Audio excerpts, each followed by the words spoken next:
기복신앙의 예배를 살펴볼 텐데, 그럼 여기서도 볼 수 있습니다만은 첫 번째, 기복신앙 예배의 첫 번째 특징이 뭐냐면 메시지의 타락입니다. 이 거짓의 문제를 이해하면 이걸 선명히 볼 수 있습니다. 기복신앙의 예배의 첫 번째 특징이 뭐냐면 메시지의 타락입니다. 다시 말해서 기복신앙의 예배에서는 부드러운 메시지가 팽배합니다. 부드러운 메시지가 판을 칩니다. 기복신앙 예배에서는 성경이 말하는 거짓이 판을 칩니다.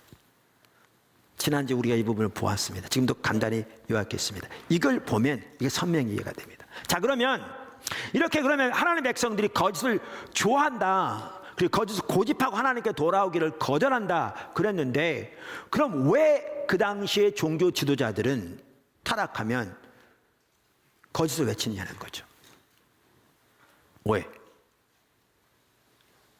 왜 신앙이 타락하면 그럼 종교 지도자들은 메시지에서 부드러운 메시지가 판을 치느냐고요. 다른 말로 하면 거짓이 가득하냐고요. 왜? 간단합니다. 금방도 말한 대로 하나님의 백성들이 신앙이 타락하면 거짓을 좋아한다, 그 의미를 설명드렸어요.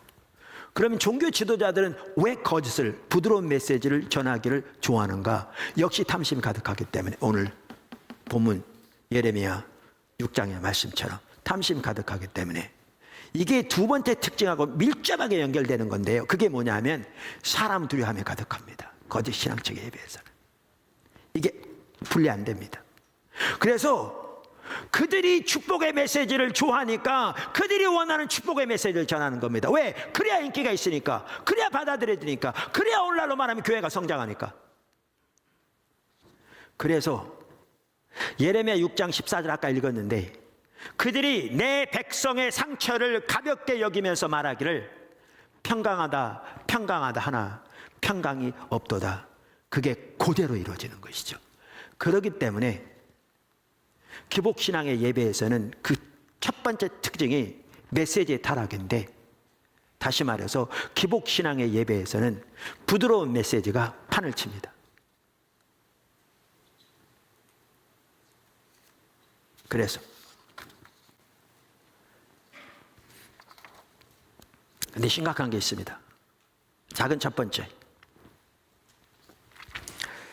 부드러운 메시지는 하나님의 백성을 세우지 못합니다. 이게 심각한 내용입니다. 부드러운 메시지는 하나님의 백성을 하나님 안에서 올바로 세우지 못합니다. 작은 두 번째, 더 무서운 겁니다. 부드러운 메시지는 사람의 영혼을 삼키는 것입니다. 무서운 겁니다.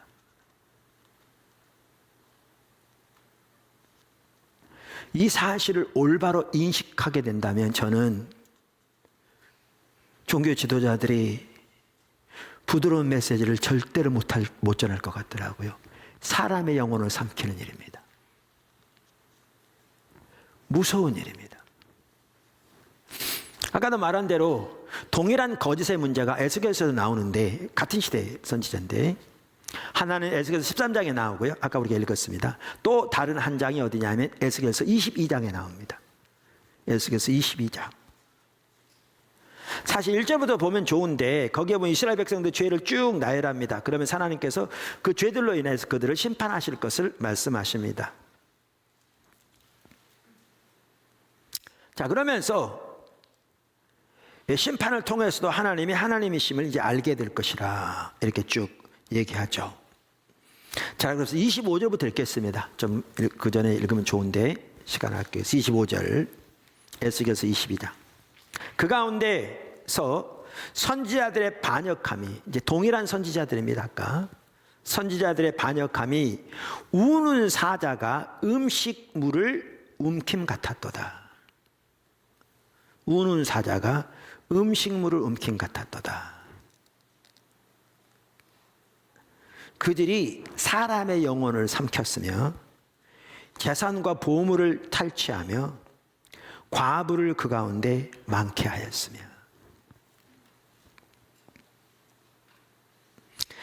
그 제사장들은 그 율법을 범하였으며 나의 성물을 더럽혔으며 거룩한과 속된 것을 구별하지 아니하였으며 부정한과 정한 것을 사람이 구별하게 하지 아니하였으며 그의 눈을 가리어 나의 안식일을 보지 아니하였으므로 내가 그들 가운데서 더럽힘을 받았느니라. 여기 25절은 선지자들에 대한 구절이고요, 26절은 제사장들에 대한 구절인데 선지자, 제사장 다 타락함을 볼 수 있습니다. 제가 아까 성경에 말하는 어떤 종류의 그런 메시지를 전해야 되느냐 그랬는데 이걸 살펴보면 26절이 이해가 됩니다. 여기 제사장들이 왜 이렇게 성경에 말하는 이해가 됩니다. 그 부분 보면. 자, 근데 그러면서 27절 그 가운데에 그 고관들은 음식물을 삼키는 일이 같아서 불의한 이득을 얻으려고 피를 흘려 영혼을 멸하거늘. 그러니까 그 당시 관료들만 하더라도 불의한 이득을 얻으려고 사람들을 착취해서 수많은 사람들이 피를 흘렸다 그 말이죠. 그런데 선지자들이 어떻게 했느냐? 그들이 담을 쌌는데 거기다 페인트 칠했다는 겁니다. 그 선지자들이 그들을 위하여 회를 칠하며 스스로 허탄한 이상을 보며 계속 거짓 복수를 행하며, 아까 13장에 나온 것 같은 내용이죠. 정확하게 똑같은 내용입니다. 복수를 행하며 여호와가 말하지 아니하였어도 주 여호와께서 이같이 말씀하셨느니라 하였으며 똑같은 내용입니다. 근데 제가 여기서 살펴보려고 하는 게 뭐냐 하면 이 선지자들을 두고 뭐라고 표현했느냐면 아까 그들의 반역함에 대해서 말하면서 그들이 사람의 영혼을 삼켰다 이렇게 말합니다.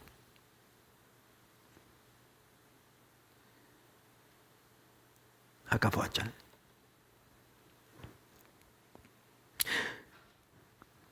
여러분 정글에서 사자가 배가 고파 운다. 이건 심각한 거죠. 근데 그 우는 사자가 먹이를 향해 달려들 때 얼마나 달려들겠어요? 근데 그 당시 선지자들이 사람의 영혼을 삼키는 것을 거기에 비유하고 있습니다. 그럼 이 말이 뭔 뜻인가?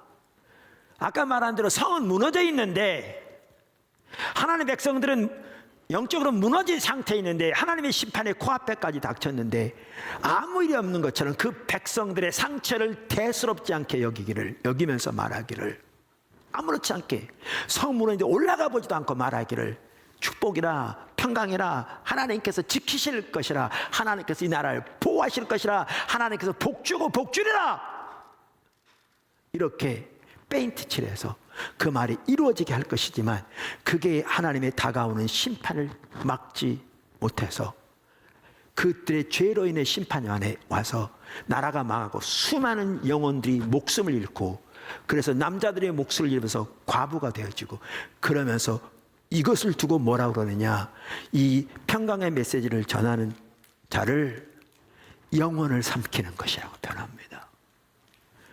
무서운 얘기입니다. 성경에 보면 하나님의 백성들이 하나님을 떠날수록 메시지가 강해집니다.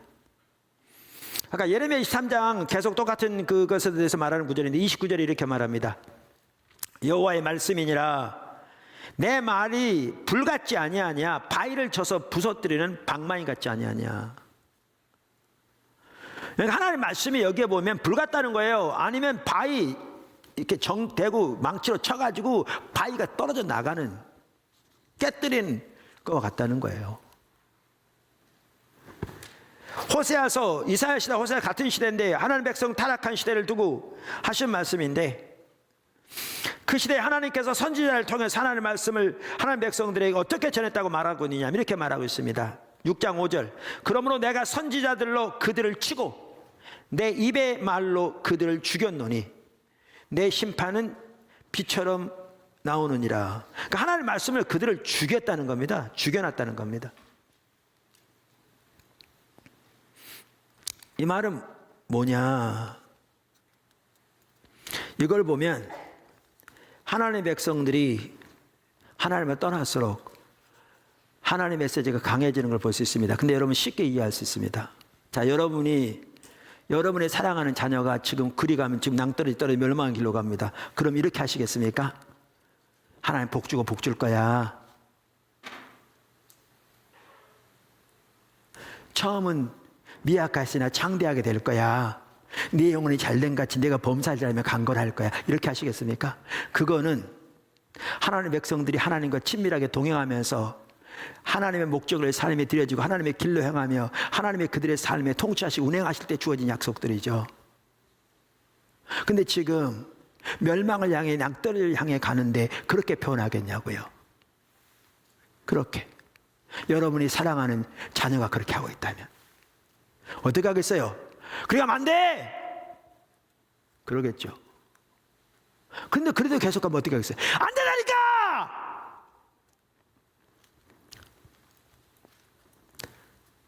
그러겠죠. 그래도 안 들으면 더 크게 말하겠죠. 왜 신앙이 타락하면 하나님의 메시지가 강해진 줄 아십니까? 하나님의 백성을 사랑하기 때문에요. 그들이 돌이켜서 하니까요.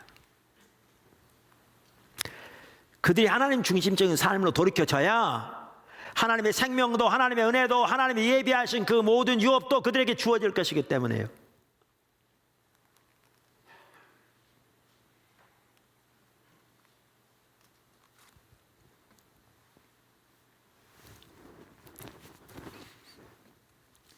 우리를 위로하셔야죠. 그런데 뭐가 진정한 위로인데요? 하나님이 위로십니다. 하나님을 택할 때 거기에 진정한 위로가 있습니다. 수고하고 무거운 짐진 자들아 다 내게로 오라. 내가 너희를 쉬게 하리라. 내게 와서 내 멍에를 메고 내게 배우라. 그리하면 너희가 쉼이 있으리라. 안식이 있으리라.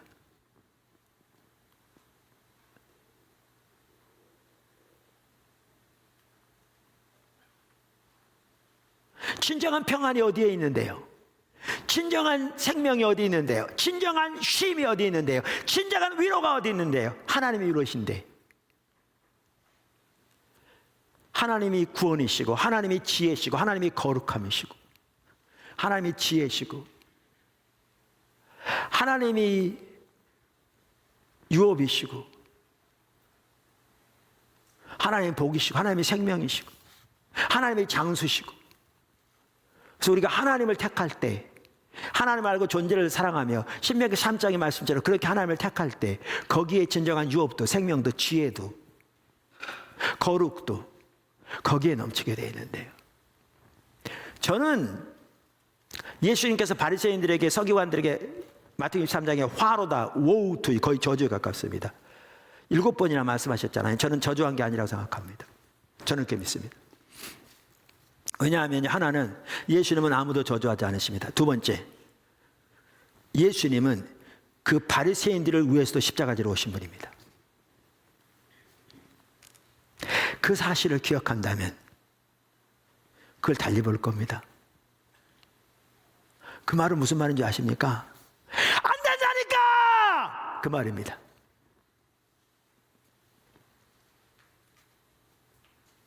큰 두 번째, 기복신앙 예배에서는 사람 두려워하며 가득합니다. 기복신앙의 예배의 가장 전형적인 특징이 타락한 메시지라고 했습니다. 부드러운 메시지가 팽배합니다. 이제 쭉 설명드렸습니다. 이거와 같이 가는 게 뭐냐 하면 기복신앙 예배에서는 사람 두려워하며 가득합니다. 우리 신앙은 철저하게 하나님을 두려워하는 겁니다. 즉 하나님을 경외하는 겁니다. 근데 하나님을 경외하려면 반드시 같이 가야 되는 것 중에 하나가 뭐냐면 사람을 두려워하지 않아야 합니다.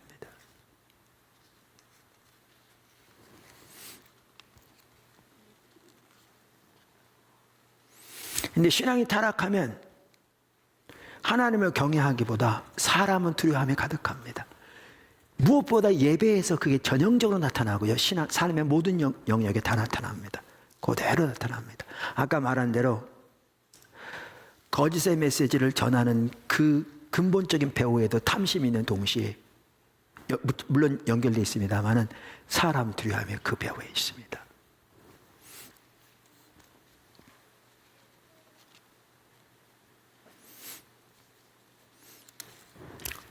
여러분 그 바리새인들을 보실래요? 요한복음 5장에 쭉 아래쪽 보면 그 바리새인들에 대한 얘기거든요. 그러니까 유대인들, 종교 지도자들에 대한 얘기, 바리새인들 얘기예요. 우리가 여러분 봤어요. 그들은 성경은 잘 알았지만 성경이 말하는 살아계신 인격신 하나님은 전혀 몰랐어요. 그래서 그분의 성품, 그분의 의중을 전혀 몰랐어요. 그걸 성경은 너희는 한 번도 그분의 음성을 듣지 못했고 그분의 형용을, 영광을 보지 못했다. 그리고 그분의 말씀이 너희 속에 지금도 거하지 않는다. 이렇게 말해요. 성경 암송하는 그들의 직업인데. 하나님 모르는 거죠. 그래서 요한복음 5장 37절. 또한 나를 보내신 아버지께서 친히 나를 위해 증언하셨느니라. 너희는 아무 때에도 그분의 음성을 듣지 못하였고 그분의 형상을 보지 못하였으며 그분의 말씀이, 그러니까 그 말씀이 너희 속에 거하지 아니하니 이는 그가 보내신 이를 믿지 아니함이니라. 너희가 성경에서 영생을 얻는 생각하고 성경을 연구하거니와 이 성경이 곧 내게 대하여 증언하는 것이라. 그들은 하나님을 그렇게 몰랐을 뿐만 아니라 하나님을 사랑하지 않았어요. 본인도 하나님 사랑한다고 생각했죠. 근데 진정한 사랑이 없었어요. 이 부분을 과거에 살펴봤어요. 5장 42절. 다만 하나님을 사랑하는 것이 너희 속에 없음을 알았노라. 그들은 하나님의 말씀도 진정으로 믿지 않았어요. 율법을 그렇게 철저하게 의지하고 산다고 했지만 실제로 삶에서 하나님의 율법을 토대에 살지 않았어요. 그래서 그들은 말만 하고 행치 않았다고 성경에 써 있어요. 그래서 요한복음 5장 45절. 내가 너희를 아버지께 고발할까 생각하지 말라. 너희를 고발하는 이가 있으니 곧 너희가 바라는 자 모세니라. 모세를 믿었더라면 또 나를 믿었으니 이는 그가 내게 대하여 기록하였음이라. 그러나 그의 글도 믿지 않냐거든 어찌 내 말을 믿겠느냐 하시니라. 그래서 이렇게 그들은 진정한 의미에서 하나님을 전혀 알지 못했고 진정한 의미에서 하나님을 사랑하지 않았고 진정한 의미에서 하나님의 말씀을 믿지 않았어요. 신앙이 그만큼 타락해 있는 거죠. 거짓 신앙체가 전면에 나서 있습니다. 그랬더니 어떤 일이 있는 줄 아십니까? 이게 같이 갑니다. 5장 44절. 너희가 서로 영광은 취하고 유일하신 하나님께로부터 오는 영광을 구하지 아니하니 어찌 나를 믿을 수 있느냐. 너희가 서로의 평가는 소중히 여기고 위로부터 오는 하나님의 평가는 소중히 여기지 않으니 어찌 나를 믿겠느냐. 이걸 보면요 동시에 여기에 뭐가 가득했는가를 볼 수 있냐면 사람 두려움이 가득한 걸 볼 수 있습니다. 그럼 우리는 이럴 수 있습니다. 저들이 하나님의 평가를 소중히 안 여겼구나. 아니 바리새인들이 그토록 철저하게 안식을 지킨 게 예를 들면 누구의 평가를 소중히 여겨서 그랬을까요? 당연히 하나님의 평가를 소중히 여겼다고 했겠죠. 근데 예수님은 그들이 하나님의 평가를 저저 소중히 안 여겼다고 말하죠. 왜 그랬습니까? 이게 그겁니다. 우리가 하나님의 평가를 소중히 여기려면 하나님의 평가만 소중히 여겨야 합니다. 다시 말하면 사람의 평가가 내려져야 합니다. 근데 문제는 두 개 다 소중히 여기면 궁극적으로는 하나님의 평가를 소중히 여기는 게 아닙니다. 사람의 평가가 소중한 거죠. 사람의 얼마나 잘 받아들여지고 사람이 어떻게 생각하고 사람에게 얼마나 내가 인정받고 어떻게 사람이 나를 따르고 요게 초점인 거죠. 그러면 요 범위 내에서 하나님의 평가도 소중한 거죠. 그러니까 실제로는 사람의 평가가 소중한 거죠. 그걸 두고 하신 말씀이죠. 자, 오늘날 목회자들이나 교회 중직들에게 하나님의 평가를 소중히 여기십니까? 라고 말하면 아니라고 말할 사람이 몇 명이나 있겠습니까? 그럼 오늘날 예배를 보십시오. 어떤 종류의 메시지가 전파되고 예배 시간에 예배 순서, 기도, 찬양 등 모든 면에서 그 핵심이 정말 하나님이 기뻐하신 예배, 하나님이 의도하신 기뻐하신 예배가 되기 위해서 그 모든 게 초점이 맞춰집니까? 아니면 이것이 사람들이 얼마나 잘 받아를 소위 사람들의 은혜를 받고 그들이 얼마나 교회에 자주 정착가 올 것인가 여기에 초점이 맞춰져 있습니까?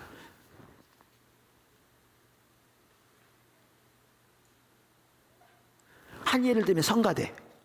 정말 하나님이 기뻐하신 예배가 되기 위해서 온 마음으로 하나님만을 찬양하고 높입니까?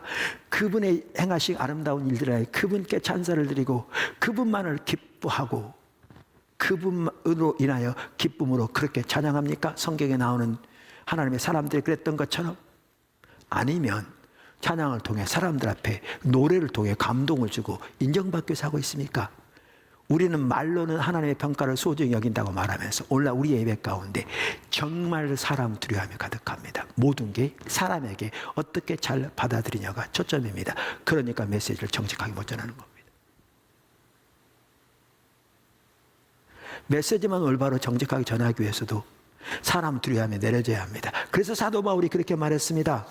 갈라디아서 1장에서 참된 복음에 대해서 말하면서 9절 우리가 전에 말하였거니와 내가 지금 다시 말하노니 만일 누구든지 너희가 받은 것 외에 다른 복음을 전하면 저주를 받을지어다. 이제 내가 사람들에게 좋게 하라 하나님께 좋게 하라 사람들에게 기쁨을 구하랴 내가 지금까지 사람들의 기쁨을 구하였더라면 그리스도의 종이 아니니라. 형제들아, 내가 너에게 알게 하노니 내가 전한 복음은 사람의 뜻을 따라 된 것이 아니니라. 복음 전하는 것을 말하는 말입니다. 사람을 기쁘게 하는 것이면 하나님의 종이 아니라 하나님만 기쁘게 하는 자세가 있어야 비로소 하나님이 주신 메시지를 올바로 전할 수 있습니다. 이건 메시지만이 아닙니다. 예배 전체가 그랬습니다.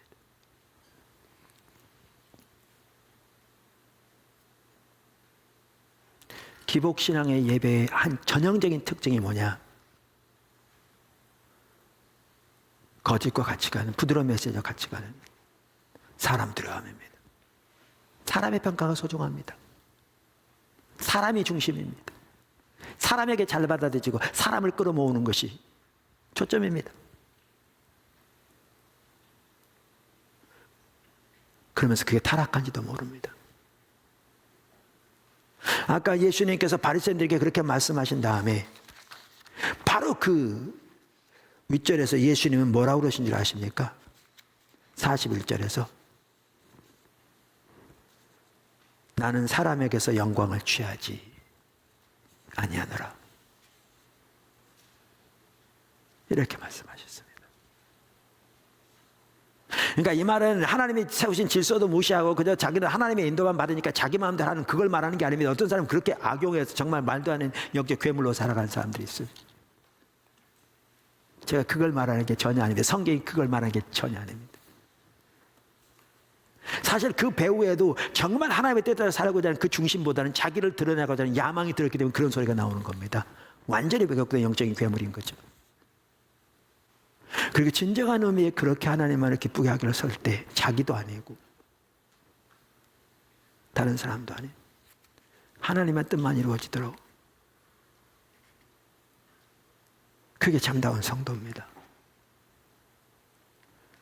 우리의 예배에서 그 부분은 핵심적인 내용입니다. 그리고 하나님께서 이번 교회에 특별히 포도나무 교회가 더 그렇게 서기를 열망하신다고 저는 확신합니다. 그렇게 우리 모두가 설 수 있게 되기를 주님으로 축원합니다.